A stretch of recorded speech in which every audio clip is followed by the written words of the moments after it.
My current drilling machine is a good machine, but it goes quite fast and it's not a true pillar drill. It's really a bench top model mounted on a sort of homemade stand, so there's not a lot of clearance between the spindle and the table. So I've been looking around for a gearhead drilling machine that is supported by the ground rather than the stand. The machine I found was a Meddings MF4, and this is a great machine because it's got a geared head on it and a wide range of speeds. If you look at the data plate on there, you can see that it goes from 4,000 to 80 RPM, which is a huge speed range for a machine of this type. I picked it up very cheap, but as a consequence it's a bit of a basket case. So if I go around here, you can see that it's fallen over a few times. So there's some damage there to where the return spring mounts. There's some damage there to the back of the casting. And when I look at the table, you can see there's some damage there. And generally it's in pretty grim condition. This is after I'd scraped most of the gunge off. So it's going to be a real challenge to try and get this into operational order.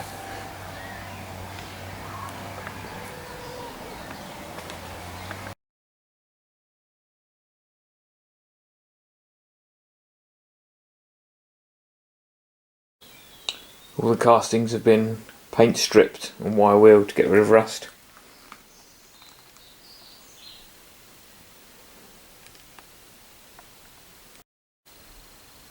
So inspecting the gearbox, all the bearings look good. The toughener gears are okay. There's a bit of wear on the top here where someone's clumsily mashed them together, and the same on the bottom gear, but there's still probably a good 80% of the gear tooth left, so I'm reasonably happy with that. You can see yet another area of heavy-handedness here.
So here is the finished drill.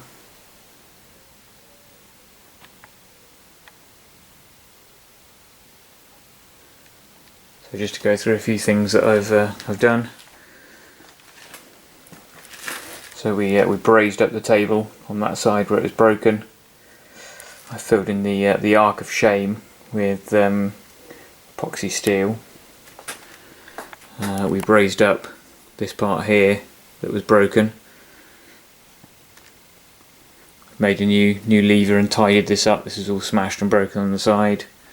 We've rewired the drill to be up to modern standards.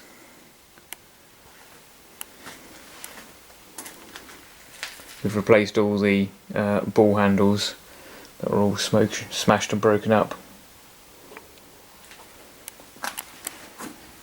We've rebuilt the motor, including new bearings.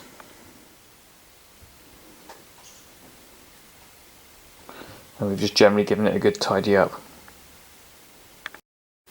We also made some foam washers and little knobs to hold the cover on the top.